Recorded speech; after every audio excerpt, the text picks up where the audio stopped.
নমস্কার বন্ধুরা, আজকে বানাচ্ছি কুমড়োর তরকারি। একবার এইভাবে কুমড়োর তরকারি রান্না করে খেয়ে দেখুন, খেতে কিন্তু খুব ভালো হয়। যে একবার খাবে সে বারবার খেতে চাইবে, এতটাই টেস্টি হয় এইভাবে রান্না করলে।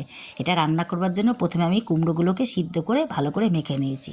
তারপর একটা কড়াইতে তেল গরম করে তাতে দিয়েছি একটা শুকনো লঙ্কা আর পাঁচফোড়ন, আর দিয়েছি বেটে রাখা আদা আর পেঁয়াজটা।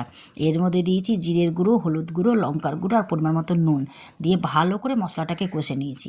মশলাটা যখন কষা হয়ে গেছে তখন এর মধ্যে দিয়ে দিয়েছি কুমড়োটা। তারপরে ভালো করে নাড়াচাড়া করে কুমড়োটাকেও অনেকক্ষণ ধরে কষে নিয়েছি, যাতে কুমড়োর মধ্যে একটুও জল না থাকে। এটাকে শুকনো শুকনো করে রান্না করতে হবে, তবেই এটা খেতে বেশি টেস্টি হয়। আর এর মধ্যে দিয়েছি সামান্য চিনি, দিয়ে ভালো করে নাড়াচাড়া করে নিতে হবে। এটা ততক্ষণ পর্যন্ত নাড়াচাড়া করতে হবে যতক্ষণ পর্যন্ত না একেবারে শুকিয়ে যায়। একেবারে শুকনো হলে এটার টেস্ট বেশি ভালো হয়। অল্প অল্প জল থাকলে খেতেটা অতটা ভালো লাগে না। তাই এটাকে আমি অনেকক্ষণ ধরে নাড়াচাড়া করে একদম শুকনো করে ফেলেছি। এইভাবে একবার রান্না করে খেয়ে দেখুন, খেতে কিন্তু অসাধারণ হয়।